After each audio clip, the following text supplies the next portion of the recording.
Hello students, today we are going to derive the expression for the magnetic field in the interior of the solenoid. तो सबसे पहले बात करेंगे solenoid. Solenoid क्या होता है?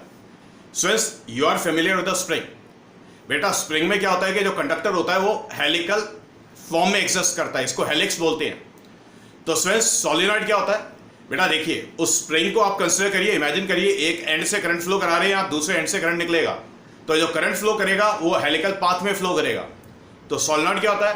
It is the helical conducting system. क्या होता है? Helical conducting system. ध्यान से देखिए, solenoid is the helical conducting system. Simple सी बात समझ आ गई, सोलिनॉइड समझ आ गया. Okay,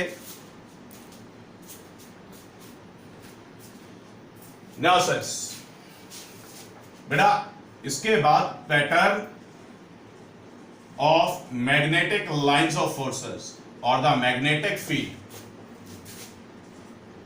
of solenoid. Pattern of the magnetic field of the solenoid. बड़े ध्यान से देखिए. Let us suppose this that it is say the solenoid. Clear? अब बेटा solenoid के अंदर क्या हो गया? अगर आप स्प्रिंग को कंप्रेस करते हैं, ठीक है, तो बेटा बड़े सारे कॉन्सेंट्रिक सर्कुलर टर्न्स एग्जिस्ट करेंगे. हर टर्न के अंदर सेम करंट फ्लो करेगा, सेम सेंस में फ्लो करेगा, तो हर टर्न के सेंटर पर सेम मैग्नेटिक फील्ड एक्सिस्ट करेगा. तो सर सोलिनॉइड का मैग्नेटिक फील्ड लाइंस का पैटर्न कैसा होता है? सोलिनॉइड के इंटीरियर में तो यूनिफॉर्म मैग्नेटिक फील्ड एक्सिस्ट करता है. सोलिनॉइड के इंटीरियर में तो यूनिफॉर्म मैग्नेटिक फील्ड एक्सिस्ट करता है. क्लियर हो गई बात? ओके. अब बेटा मैग्नेटिक लाइंस ऑफ फोर्सेस क्योंकि क्लोज लूप्स होती हैं, तो एग्जैक्टली क्या होता है कि आधी magnetic lines of forces solenoid के एंड्स पर, आधी मैग्नेटिक लाइंस ऑफ फोर्सेस ऊपर की तरफ कर्व हो जाती हैं, बाकी नीचे की तरफ कर्व हो जाती हैं. समझ आ गई बात? क्लियर हो गई बात? इतना काम क्लियर हो गया? तो ध्यान से देखिए, मान लेते हैं कि I is the current which is flowing through the solenoid. Clear? तो सिर्फ आधी मैग्नेटिक लाइंस ऑफ फोर्सेस को ऊपर की तरफ कर्व करा दो और आधी मैग्नेटिक लाइंस ऑफ फोर्सेस को आप नीचे की तरफ कर्व करा दो. क्लियर? तो outside the solenoid magnetic field कैसे है? मैग्नेटिक फील्ड का ये डायरेक्शन. पल्ले पड़ गई ये बात? तो outside the solenoid magnetic field होता है, लेकिन स्टूडेंट्स आप इन पॉइंट्स को देखिए, इन पॉइंट्स को देखिए, इन पॉइंट्स को देखिए, इन पॉइंट्स की बात करें, ठीक है, इन पॉइंट्स की आप बात करें तो बड़े ध्यान से देखिए. बेटा ये वाले पॉइंट्स हो गए जस्ट आउटसाइड द सोलिनॉइड. किधर हो गए? Just outside the solenoid. अब स्टूडेंट्स देखिए, जैसे ये हमने पंच बनाया, फिंगर हो गई, तो स्टूडेंट्स इमेजिन करें कि ये सोलिनॉइड है, तो ये पहले वाला टर्न हो गया, दूसरा वाला टर्न हो गया, तीसरा वाला टर्न हो गया, चौथा टर्न हो गया. अब आपको ये नकल्स दिखाई दे रहे हैं, नकल्स के बीच में आपको गैप दिखाई दे रहा है. इस गैप के बीच में अगर आप ऑब्जर्वेशन पॉइंट को कंसीडर करें, ठीक है, अब सोलिनॉइड के अंदर हर टर्न के अंदर करंट सेम डायरेक्शन में फ्लो कर रहा था, तो यहां पर अगर आप लेंथ एलिमेंट्स कंसीडर करते हैं हर टर्न के ऊपर, तो सभी लेंथ एलिमेंट्स का डायरेक्शन सेम आएगा, तो उनके जो मैग्नेटिक फील्ड्स आएंगे वो ऑपोजिट डायरेक्शन में आएंगे, एक दूसरे का इफेक्ट कैंसिल आउट करा देंगे. तो क्लियर? तो students magnetic field at the points just outside the solenoid is always zero. तो बेटा इन सभी पॉइंट्स पर मैग्नेटिक फील्ड होगा जीरो. क्लियर? सोलिनॉइड के इंटीरियर में यूनिफॉर्म मैग्नेटिक फील्ड एक्सिस्ट करेगा. मैं यहां पे लिख देता हूं uniform magnetic field exist inside the solenoid. Okay. दूसरी इंपॉर्टेंट बात जिसका ध्यान रखना है, the magnetic field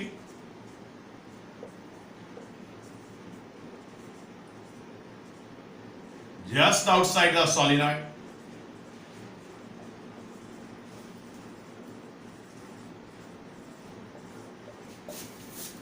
is zero. Clear? Just outside बोला है, ये इंपॉर्टेंट है. जस्ट आउटसाइड, इन पॉइंट्स की बात हो रही है, इन पॉइंट्स की बात हो रही है, और pattern of the magnetic lines of forces ऐसे स्केच करना है आपने. क्लियर हो गई ये बात? कॉपी करें जल्दी से, कॉपी करिए.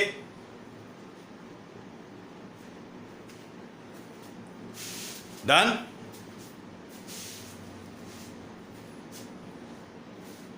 ओके. अब क्या करना है?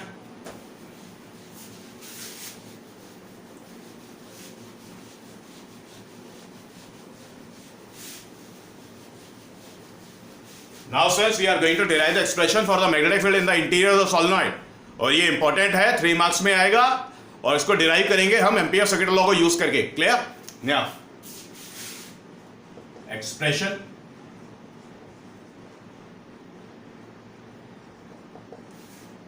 For magnetic field in the interior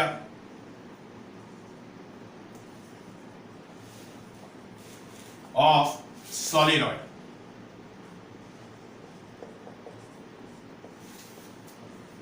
So friends, let us suppose we are talking about, say, the long solenoid this way, and this long solenoid, it carries, say, the current I. Okay, तो friends हम Amperian loop consider करेंगे. देखिए, imagine करिए, let us suppose से ये spring है. Okay, spring है जो कंप्रेस नहीं है, तो ये सॉलिनॉइड हो गया. तो अब क्या रही, एम्पीरियन लूप कैसा कंसीडर करेंगे?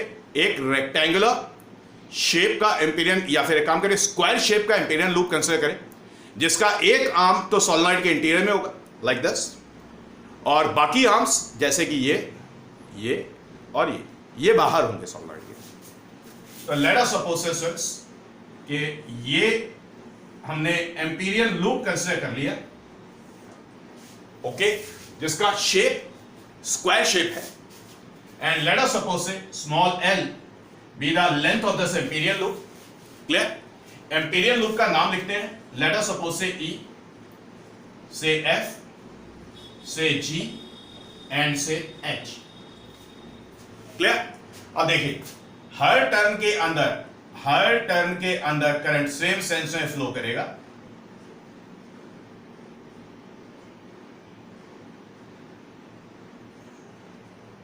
ओके, तो फ्रेंड्स अब देखिए बेटा, एम्पीरियल लूप जो हमने कंसीडर किया है, जिसका लेंथ स्मॉल एल है, तो इस सेक्शन, इस लेंथ स्मॉल एल में, ये लेंथ स्मॉल एल, ठीक है, एम्पीरियल लूप की लेंथ है, तो इतनी लेंथ में जितने टर्न्स सॉलिनॉइड के एम्पीरियन लूप से आर पार होंगे, क्लियर, उसको टारगेट करना है. क्योंकि फ्रेंड्स कितना करंट एम्पीरियन लूप से थ्रेड आउट हुआ वो कैलकुलेट करना पड़ेगा. सिंपल सी बात समझ आ गई. तो friends, pattern of the magnetic lines of forces ऐसे स्केच कर लें. Let us suppose that it is the pattern of the magnetic field. Clear?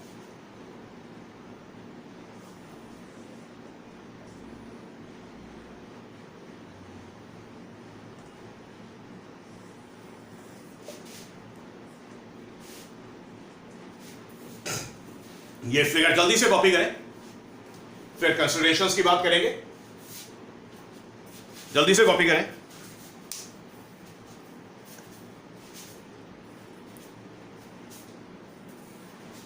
Done? Now सबसे पहले कंसीडरेशंस लिखें. Consider the solenoid, consider the long solenoid कर दें. Consider the long solenoid which carries the current I. Full stop.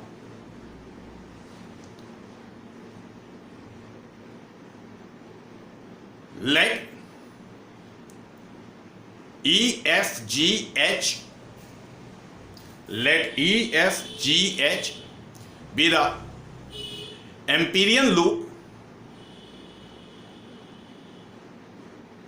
in the shape of the square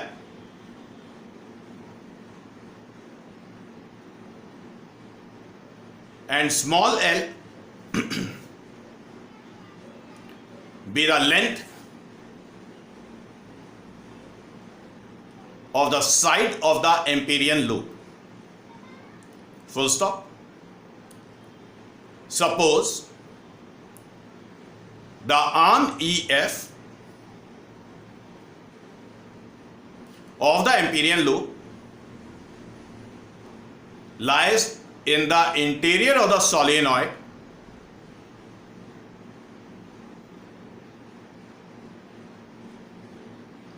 and the arm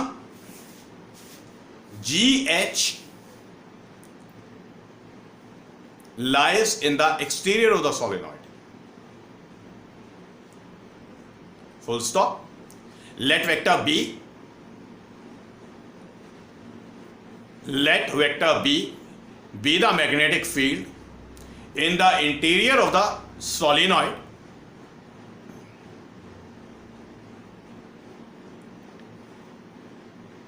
and the magnetic field just outside the solenoid is 0. The magnetic field just outside the solenoid is 0. बच्चों ये बात समझ आ रही? Clear? अब students ampere circuital law हमें use करना है, तो एम्पियर सर्किटल लॉ यूज करने से पहले स्टूडेंट्स हम वेक्टर डीएल की बात करेंगे। तो वेक्टर डीएल एम्पीरियन लूप पर हम कंसिडर करने वाले हैं। अब ध्यान से देखिए मैं जैसे कर रहा हूं। तो पहले आर्म EF पर मैग्नेटिक फील्ड की डायरेक्शन आपको दिखाई दे रही है फ्रॉम लेफ्ट टू राइट। तो यहां पर लेट अस सपोज से हम वेक्टर डीएल को कंसीडर करते हैं, वेक्टर डीएल को हम कंसीडर करते हैं। तो वेक्टर डीएल हम इस डायरेक्शन में मार्क कर रहे हैं। क्लियर? क्यों? क्योंकि देखिए ये साइड EF हो गया, ये वाला साइड EH हो गया और बाकी साइड्स आप कंसीडर कर रहे हैं। क्लियर? ओके, तो बेटा टर्न्स आपके ऐसे आर पार हो रहे हैं। ठीक है, तो students right hand thumb rule use करना होगा, दिस वे। तो फिंगर्स कैसे जा रही हैं आप ऐसे देखिए, फिंगर्स कैसे जा रही हैं, ऐसे जा रही हैं। तो वेक्टर डीएल इधर मार्क होगा। तो वेक्टर डीएल और वेक्टर बी दोनों आपको सेम डायरेक्शन में दिखाई दे रहे हैं जब आप वेक्टर डीएल को लेंथ EF पे मार्क करते हैं। पल्ले पड़ गई ये बात। अब जब वेक्टर डीएल को आप लेंथ FG पर मार्क करेंगे तो दो पॉसिबिलिटी एग्जिस्ट करेंगी। अगर आप यहां पर वेक्टर डीएल को मार्क करते हैं तो वेक्टर डीएल एक बार मार्क होने के बाद अब ये चलेगा जैसे हमने ऐसे करके मार्क किया, दिस वे क्लॉकवाइज। तो क्लॉकवाइज सेंस में चलता जाएगा। तो यहां पर अगर हम वेक्टर डीएल को कंसीडर करते हैं तो बेटा अब क्या वेक्टर डीएल की डायरेक्शन ये दिखाई देगी। हम यहां पर भी कंसीडर कर सकते थे, यहां पर भी कंसीडर कर सकते थे। अगर यहां पर हमने वेक्टर डीएल को कंसीडर कर लिया होता तो सिर्फ बाहर तो मैग्नेटिक फील्ड था 0, बाहर तो मैग्नेटिक फील्ड था 0। क्लियर? अब यहां पर अगर हमने वेक्टर डीएल को कंसीडर किया तो वेक्टर डीएल की डायरेक्शन ये होगी, बिल्कुल ठीक इसी तरीके से आर्म EH और आर्म FG वही वाली स्टोरी हो जाएगी। तो यहां पर अब अगर हम आर्म HE पर लेंथ एलिमेंट मार्क करेंगे तो आर्म EH क्योंकि सॉलिनॉइड के इंटीरियर में पूरी तरह नहीं है, मतलब पार्शियली इंटीरियर में है, बाकी बाहर है, तो बाहर मार्क करेंगे तो वेक्टर भी 0 आ जाएगा। अगर यहां पे मार्क करते हैं तो वेक्टर डीएल की डायरेक्शन आपको ये दिखाई देगी। क्लियर? कॉपी कर लें इसको।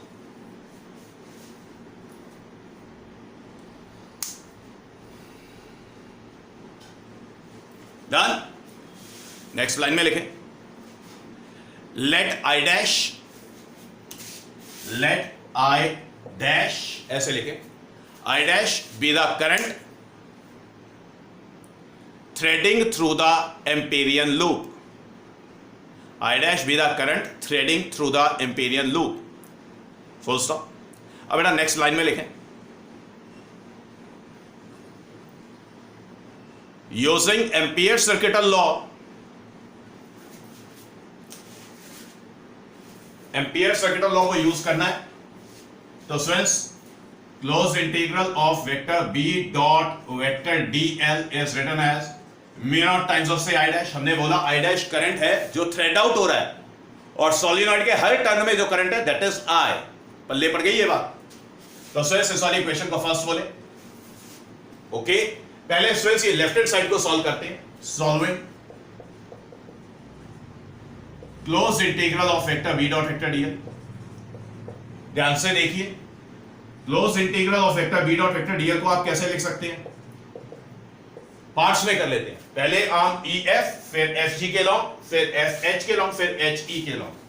पहले E टू F इंटीग्रेट करते हैं vector B dot vector DL को, प्लस इंटीग्रेट करते हैं from F to G vector B dot vector DL को, प्लस इंटीग्रेट करते हैं G से H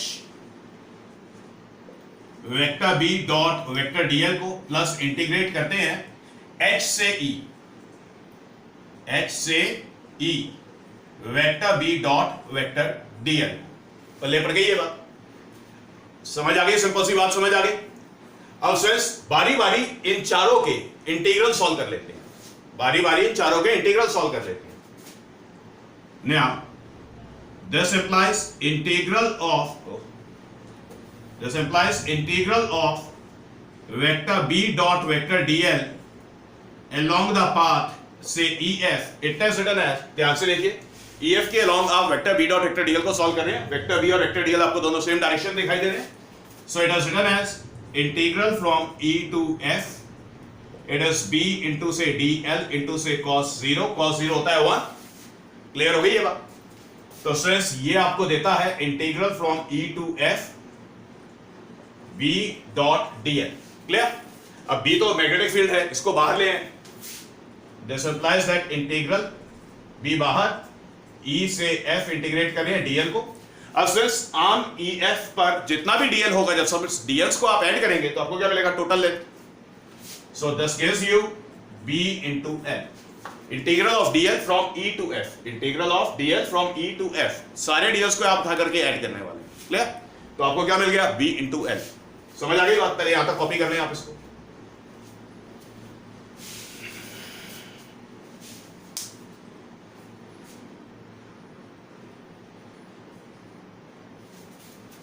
Done? Now,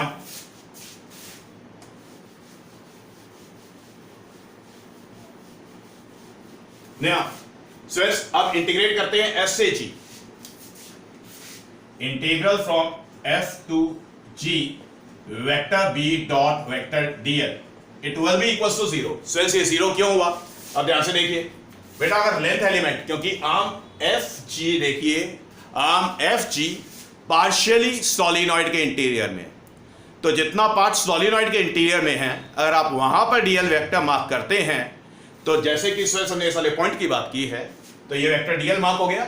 यहां पर जो मैग्नेटिक फील्ड है वो आपको कुछ ऐसे दिखाई देगा, तो सिंस ये जो एंगल हो जाएगा ये 90 हो जाएगा।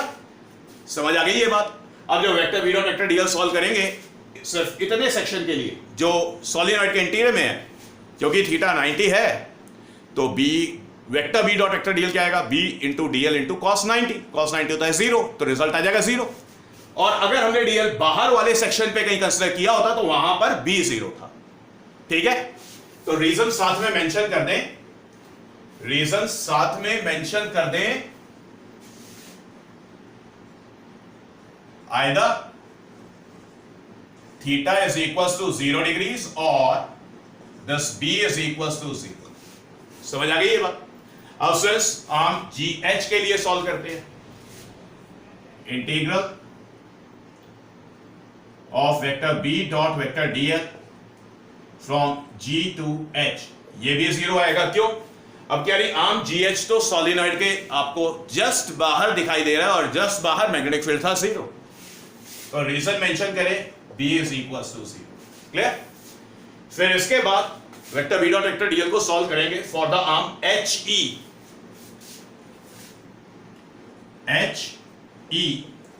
Vector B dot vector DL को सॉल्व करेंगे तो फिर से ये रिजल्ट 0 निकल के आएगा।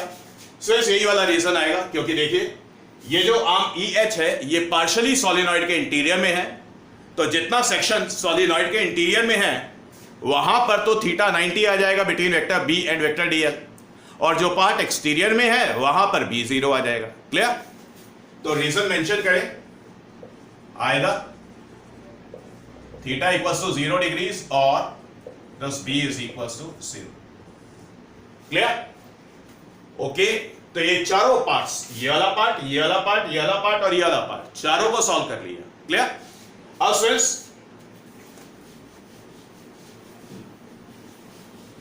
दिस इंप्लाइज, अब बेटा देखिए close integral of vector B dot vector DL को सॉल्व कर रहे थे, हमने पार्ट्स में सॉल्व किया। अब vector B dot vector DL की वैल्यू डालते हैं, तो ये जो चारों पार्ट्स हमने सॉल्व किए हैं, ठीक है, इनकी वैल्यूज डालते हैं। This implies that closed integral of vector B dot vector DL is written as say B into L, पहले वाले का इंटीग्रल आया था, प्लस 0 दूसरे वाले का इंटीग्रल आया था, प्लस 0 तीसरे वाले का इंटीग्रल आया था, प्लस 0 चौथे वाले का इंटीग्रल आया था। क्लियर हो गई बात? So this implies that the closed integral of vector B dot vector DL comes out to be B into L. तो फ्रेंड्स एम्पियर सर्किट लॉ में लेफ्ट हैंड साइड को हमने सॉल्व कर लिया, close integral of vector B dot vector DL को solve कर लिया। जल्दी से कॉपी करें, फिर मिटाना है।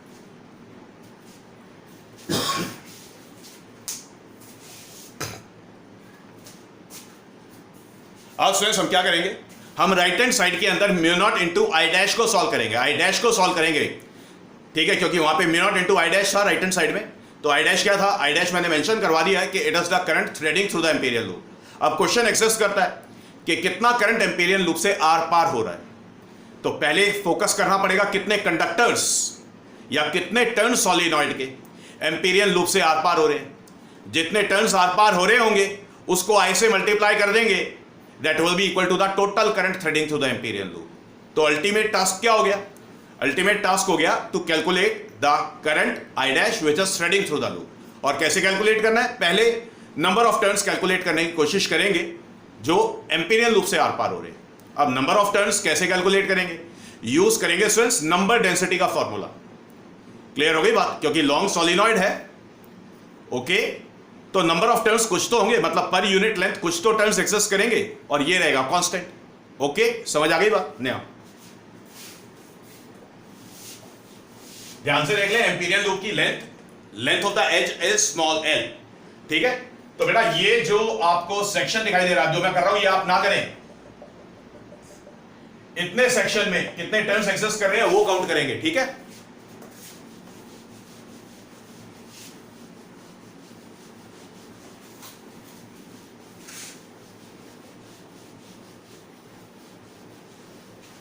स्टूडेंट्स ये जो हमने लास्ट में इक्वेशन निकाला है, close integral of vector B dot vector D L equals to B into L, इसको इक्वेशन सेकंड मार्क कर लेना, मैं मार्क करना भूल गया था, ठीक है ना।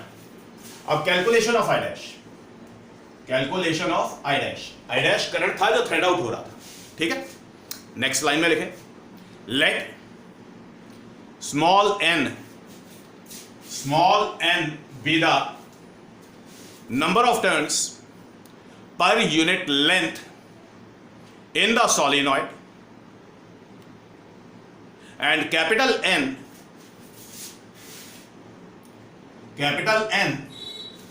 be the total number of turns of the solenoid, total number of turns of the solenoid threading through the Amperian loop। Capital N बेटा वो वाले टर्न्स हो गए सॉलिनॉइड के जो एम्पीरियन लूप से आर पार हो रहे हैं। तो स्मॉल एन और कैपिटल एन को रिलेट कैसे करेंगे, ये नंबर ऑफ टर्न्स एक्सेस करते हैं लेंथ एल पर। तो students we can say that the small N is written as say capital N divided by small N, number of turns per unit length. बात समझ आ गई, क्लियर। तो number of turns जो सॉलिनॉइड के अंदर से आर पार हुए थे that is written as N into L. Clear हो गई बात, ये बात समझ आई। और स्टूडेंट्स आई डैश की बात कर लेते हैं, I dash it will be equals to capital N multiplied with I. कितने टर्न्स आर पार हो गए, एन हो गए, हर टर्न में करंट आई है, टोटल करंट कितना आर पार हो गया, दैट इज एन आई। समझ आ गई बात, ओके क्लियर। अब इस कैपिटल एन का वैल्यू डालते हैं, so this I dash is written as small n into say L into I. Okay बेटा इस वाली इक्वेशन को थर्ड कर ले, ठीक है बेटा। यहां पर जो इक्वेशन लास्ट में हमने छोड़ी थी, close integral of vector B dot vector DL it was equals to B into L, इसको हमने सेकंड कर लिया था, ठीक है, इसको सेकंड कर लें, आया था बीच में। अब नेक्स्ट लाइन में लिखें, using the equation second and third, using the equation second and third the equation first can be rewritten as. अब इक्वेशन फर्स्ट को रीराइट कर लें बेटा। इक्वेशन फर्स्ट था close integral of vector B dot vector DL, तो close integral of vector B dot vector DL की जगह पे आ गया B into L is equals to mu naught I dash था, आई डैश का वैल्यू ये लगाते हैं, इट इज एन इंटू से एल इंटू से आई, गॉट इट। अब एल से एक एल कैंसिल हो गया तो बी निकल के आ गया म्यू नॉट एन आई। बस ये याद रखिए जो स्मॉल एन है ये number of turns per unit length in the solenoid है। समझ आ गई बात, ओके। इसको कर लें इक्वेशन नंबर 4, तो ये हमारा रिजल्ट है। कॉपी करें जल्दी से, डन। इसी में एक इंपॉर्टेंट बात याद रखें, ये तो मैग्नेटिक फील्ड हो गया in the interior of the solenoid. अब magnetic field at the ends of the solenoid कितना हो जाएगा, ध्यान से देखिए।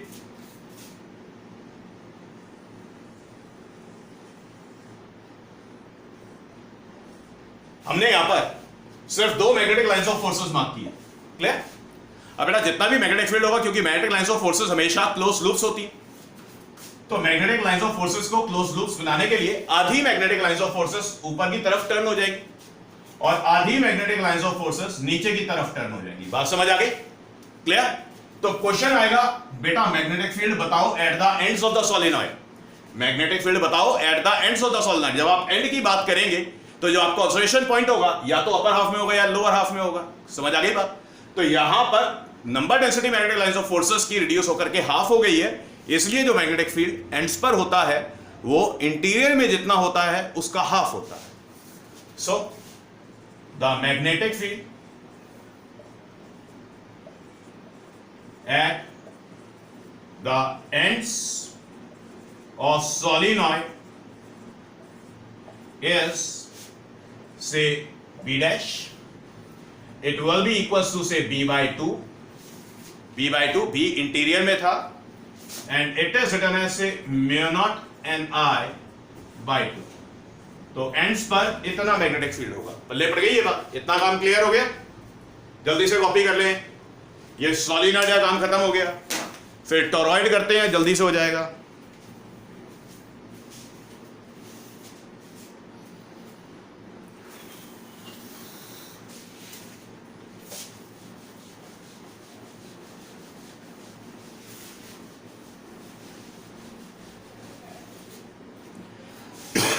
यस वैसा बात करते हैं टोरॉइड की। ये टोरॉइड क्या चीज होती है बेटा? ये जो सोलिनॉइड है, आप इसको मोड़कर सर्कुलर शेप दे दें, सर्कुलर शेप दे दें तो ये कैसी हो जाएगी? ये एक एंडलेस सोलिनॉइड होती है। टोरॉइड क्या होता है? टोरॉइड इज द,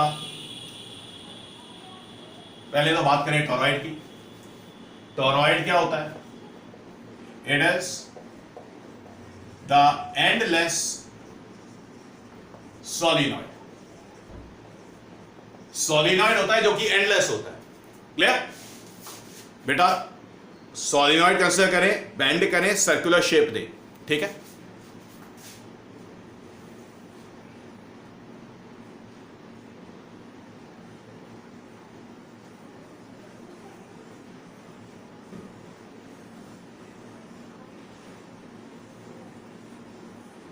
कुछ ऐसे, ये जो गैप डाला है मैंने, ये for the entry and exit of the current है। तो सोलिनॉइड के इंटीरियर में जो करंट आई है, मतलब I will be the current flowing through the solenoid, clear. अब सोलिनॉइड के इंटीरियर में हमें मैग्नेटिक फील्ड डिटरमाइन करना है, तो उसके लिए हम एक सर्कुलर एम्पीरियन लूप कंसीडर करने वाले हैं। तो ये जो पहले मैंने सर्कल बनाया था, ये वो सर्कुलर एम्पीरियन लूप है जो कि सोलिनॉइड के इंटीरियर में है, सॉरी टोरॉइड के इंटीरियर में है। पल्ले पड़ गई बात। जल्दी से आप ये वाला फिगर कॉपी करें। सपोज से आप यहां पर हम वेक्टर बी और वेक्टर डीएल मार्क करेंगे, क्योंकि रूल सेम है वेक्टर बी और वेक्टर डीएल की डायरेक्शन मार्क करने के लिए, तो वेक्टर बी और वेक्टर डीएल दोनों सेम डायरेक्शन में होंगे।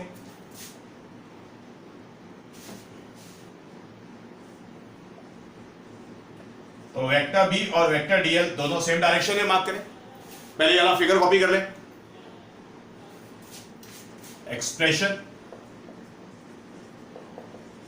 For the magnetic field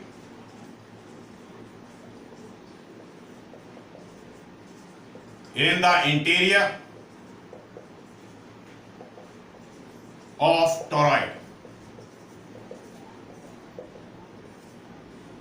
toroid के इंटीरियर जो मैग्नेटिक फील्ड है वो कैलकुलेट करना। बड़े ध्यान से मेरी बात सुने, फिगर कॉपी कर लिया आपने। अब ध्यान से देखिए, सर्कुलर एम्पीरियन लूप आपको नजर आ रहा है, सर्कुलर एम्पीरियन लूप नजर आ रहा है। अब बेटा टोरॉइड के जितने भी टर्न्स होंगे वो सारे के सारे टर्न्स आपके एम्पीरियन लूप से आर पार हो रहे हैं। बात समझ आ गई? तो यहां पर जब कैलकुलेट करेंगे कि कितना करंट आर पार हो रहा है तो इतना ज्यादा प्रॉब्लम नहीं आएगा। ओके, ठीक है। नेक्स्ट लाइन में लिखें, consider the toroid carrying the current I, full stop. Let vector B, चलिए वेक्टर बी मत लिखिए, let B, capital B, B the magnitude of the magnetic field in the interior of the toroid, in the interior of the toroid,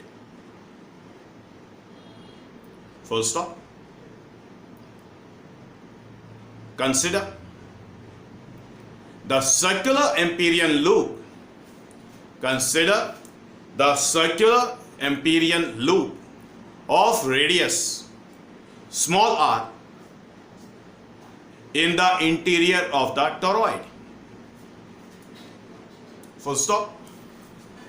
Let vector B and vector dl be the magnetic field and the current magnetic field and the length element at the point C on the Ampérian loop. ठीक है, done. Next line में लिखें using ampere circuital law. अब बेटा board पर ध्यान से देखें. Close integral of vector B dot vector dl is written as say mu not times of से I dash. Okay okay. Next line में लिखें, इसको इक्वेशन फर्स्ट कर लें. where I dash is the total current threading through the Ampérian loop. Total current threading through the Ampérian loop. बात समझ आ गई? इतना काम क्लियर हो गया? ओके. अब फिर से पहले लेफ्ट हैंड साइड को सॉल्व करेंगे, फिर राइट हैंड साइड को सॉल्व करेंगे. ठीक है. Now solving the closed integral of vector B dot vector dl. It is written as say closed integral of B into say dl into say cos of 0 degrees. Cos 0 किस लिए? क्योंकि vector B और vector dl दोनों same direction में है. Closed integral of B into say dl आ जाएगा. Cos 0 1 होता है. मैग्नेटिक फील्ड का मैग्नीट्यूड निकालना था, बाहर लिखते हैं. Closed integral of dl कर लेते हैं. अब यार ये जो सर्कुलर एम्पीरियन लूप है, इस सर्कुलर एम्पीरियन लूप पे जितना भी डीएल एग्जिस्ट करेगा, जब सारे डीएल को उठा करके आप ऐड करेंगे क्या मिलेगा? सर्कमफेरेंस होता है Amperian loop. So this is written as say b into say 2 pi r. ये बात समझ आ गई? इतना काम क्लियर हो गया. तो हमने क्या किया? सॉल्व किया इसको. तो close integral of vector b dot vector dl का जो वैल्यू आ गया वो ये आ गया.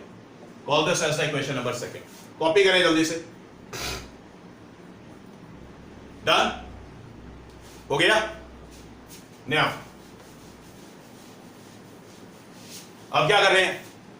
अब हम कैलकुलेट करेंगे calculation of I dash. Calculation of I dash के कितना करंट एम्पीरियन लूप से थ्रेड आउट हुआ. क्लियर. नेक्स्ट लाइन में लिखें let small n B the number of turns. Let small n be the number of turns per unit length in the toroid. Okay, and capital N be the total number of turns in the toroid. Total number of turns in the toroid. Comma डालें. And all the turns in the toroid are threading through the Ampérian loop. So बेटा small n number of turns per unit length है, capital N total number of turns in the toroid है. Number of turns per unit length क्या हो जाएगा? Total number of turns divided by the length of the toroid. Length of the toroid कितना हो जाएगा? 2 pi r circumference. Clear हो गई बात? तो यहां पे r रेडियस था एम्पीरियन लूप का. इस r को हम बोल देते हैं कि it is the mean radius of the toroid. समझ आ गई बात? एक ही बात है, मेंशन करने की जरूरत नहीं पड़ती. So this capital N is written as small n multiplied by 2 pi r. Okay. अब I डैश की बात करें, हर टर्न के अंदर सेम करंट फ्लो कर रहा था. So this I dash it is written as a capital N multiplied with r.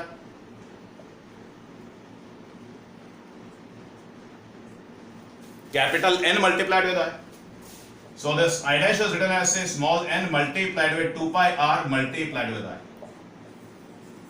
ये I dash का वैल्यू आ गया. Now we are going to call this as the equation number 3. Copy करें, जल्दी से copy करें. अब ये इक्वेशन सेकंड से बेटा close integral of vector b dot vector dl और इक्वेशन नंबर 3 में I dash दोनों वैल्यूज इक्वेशन नंबर फर्स्ट में डाल देंगे. जल्दी से कॉपी कर लें.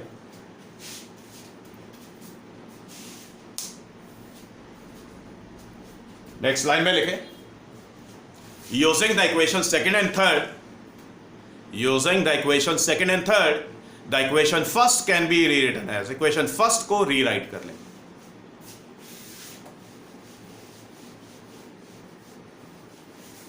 Equation second, equation third. Close integral of vector b dot vector dl. It is written as, यहां पर डालें, it is b multiplied with 2 pi r is equals to mu naught I dash का value यहां से उठा के डालें, n multiplied with 2 pi r multiplied with r. Okay, अब ध्यान से देखिए 2 pi r से 2 pi r कैंसिल आउट हो गया, so this b is written as mu naught n I. ठीक है, ये स्मॉल n का खास ध्यान रखना है, number of turns per unit length in the torrid. समझ आ गई बात? ओके, अब एक इंपॉर्टेंट बात बता रहा हूं. देखिए सोलिनॉइड था, उसको आपने बेंड करके सर्कुलर शेप दे दिया, टॉरॉइड बन गया. ठीक है, जैसे सोलिनॉइड में हमें मैग्नेटिक लाइंस ऑफ फोर्सेस को बाहर मूव कराकर, मैग्नेटिक लाइंस ऑफ फोर्सेस बाहर मार्क कर कर क्लोज लूप्स बनाने पड़े थे. तो जब सोलिनॉइड को आप बेंड करके सर्कुलर शेप देते हैं, तो जितने भी मैग्नेटिक लाइंस ऑफ फोर्सेस होंगी टॉरॉइड के इंटीरियर में, वो सारी की सारी क्लोज लूप्स बना लेंगी. समझ आ गई ये बात? तो ये हैश डाल के यहां पे ये रिजल्ट आ गया स्टूडेंट्स. इस रिजल्ट को आप इक्वेशन नंबर 4 बोल दो और ये काम खत्म हो गया.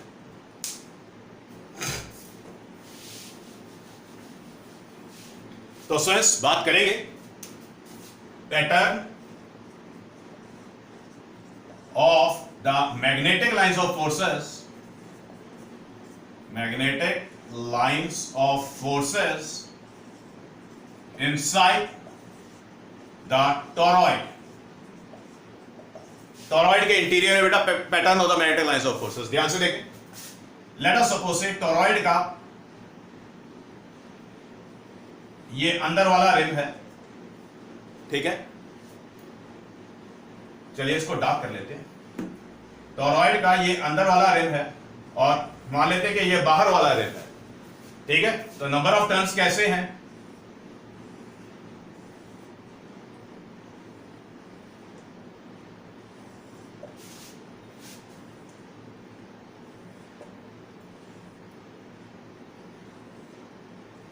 Like this. तो यहां पर स्टूडेंट्स ये करंट I था, ये टर्न्स हैं जो कि आर पार हो रहे हैं. ठीक है, ओके. तो बेटा मैग्नेटिक फील्ड लाइंस कैसे मार्क करें आप?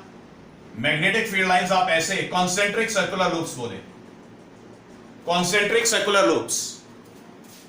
मैग्नेटिक लाइंस ऑफ फोर्सेस कैसे हो जाएंगे? Concentric circular loops. Magnetic lines of forces कैसे हो गए? Concentric circular loops. तो ये पैटर्न होता है. ठीक है, मैग्नेटिक फील्ड टॉरॉइड के इंटीरियर में एग्जिस्ट करता है. जैसे ये टॉरॉइड है, जैसे ये टॉरॉइड है तो सिर्फ इसके अंदर अंदर मैग्नेटिक फील्ड होगा. तो ये जो अंदर है एयर, यहां पर बोलिए मैग्नेटिक फील्ड 0 है, और टॉरॉइड के जस्ट बाहर भी बोलिए मैग्नेटिक फील्ड 0 है. क्लियर? जल्दी से कॉपी करें.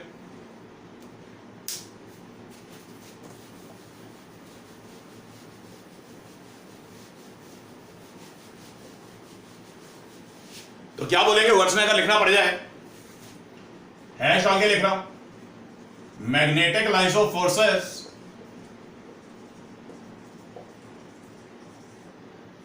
Are confined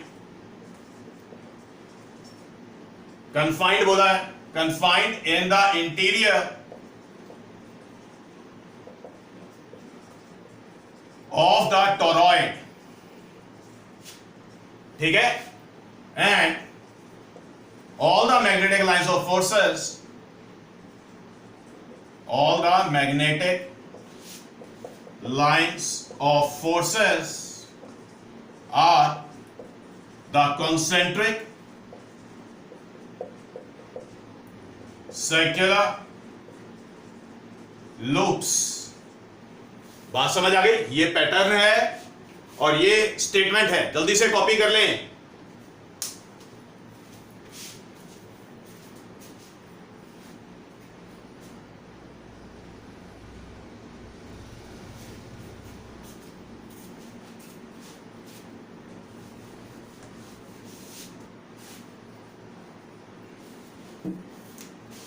pattern of the magnetic lines of forces in the interior of the torrid. ये फिगर है और ये स्टेटमेंट है. समझा दिया है. बेटा मैग्नेटिक लाइंस ऑफ फोर्सेस पे ये एरोज मार्क करने मत बोलना, और एक ही सेल से मार्क करना, ठीक है? ओके, आई होप ये कॉपी हो गया है। Yes, so it's done. It is all for today.